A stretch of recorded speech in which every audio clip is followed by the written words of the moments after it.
Assalamu alaikum wa rahmatullahi wa barakatuh.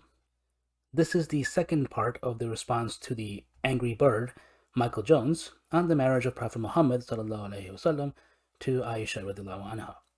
This one will be quite painful. For Jones, not for us. Although we will have to sit through his irritating arguments and misquotes of Islamic sources. So let's get going. Bismillahir Rahmanir Rahim. And on top of that, she chose to marry him. It was a choice. 9-year-olds do not have the mental capacity to understand what is going on in that arrangement. All this shows is she was groomed by a perverted and morally corrupt culture.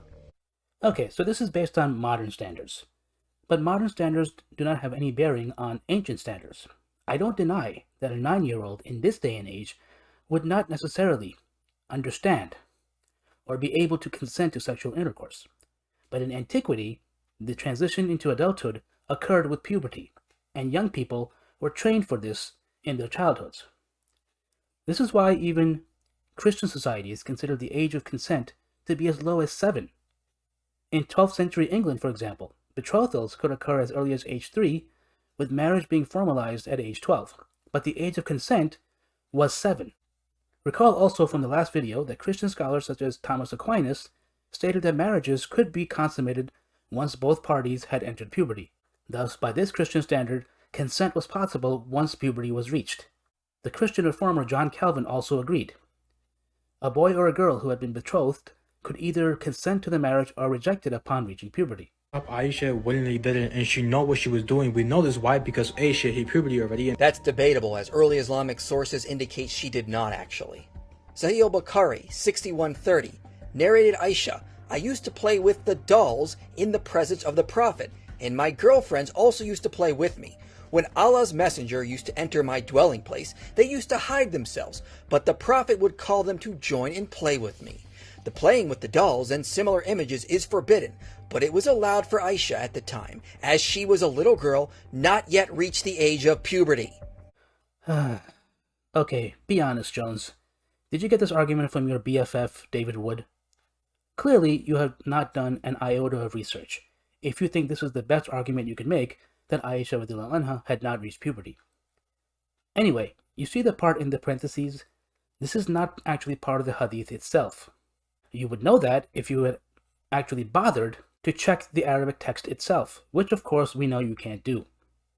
The hadith actually does not say anything about whether Aisha was pubescent or not. As for the part in the parentheses, that is actually the commentary of the translator, the late Dr. Muhammad Mohsin Khan. And guess what? He was mistaken. That is because the author of Fath al-Bari, which is the commentary on Sahih al-Bukhari, contradicted himself on Aisha's age. In 2 separate discussions, he gave 2 different ages. In one, he thought she was 14 years old at the time of the Battle of Khaybar, which happened in the year 7 after Hijrah. In another discussion, he said she was 15 years old in the year 7 AH, and yet she still had her dolls with her at this time. This actually raises another important point. When Imam Ibn Hajar al-Asqalani, the author of Fath al-Bari, mentioned puberty, notice that he thought that Aisha had not entered puberty even when she was 14.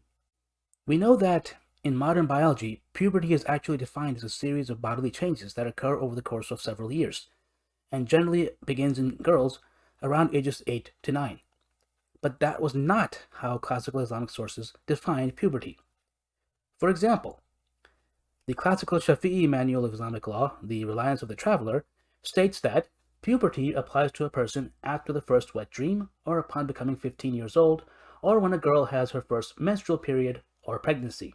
So when Ibn Hajar stated that Aisha had not entered puberty, he did not mean she had not started developing the signs of sexual maturity. Rather, he was saying that she had not yet reached age 15 and or had not yet begun menstruating.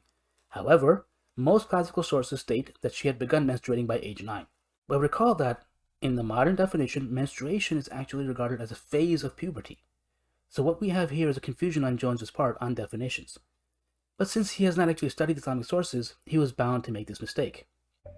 Sahih Muslim 3481, it was narrated from Aisha that the Prophet married her when she was 7 years old, and she was taken to him as a bride when she was 9 years old, and she took her dolls with her. He died when she was 18 years old. Playing with dolls was only allowed for girls who had not reached puberty, and the early sources say that she was playing with dolls when Muhammad consummated his marriage with her, and she played with dolls in his presence.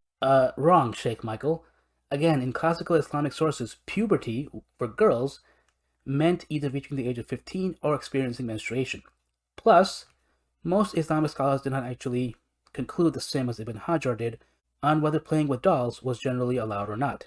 Indeed, the majority view is that playing with dolls is not prohibited at all.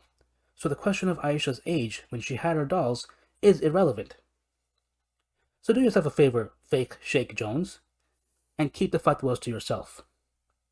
Alright, we'll stop there. Didn't I say it was going to be painful? We have exposed Jones' shoddy research and poor knowledge of Islamic sources. So next time, Jones, don't use your BFF as a source for information on Islam. وَقُلْ جَاءَ الْحَقُّ وَزَهَقَ الْبَاطِلُ إِنَّ الْبَاطِلَ كَانَ زَهُوقًا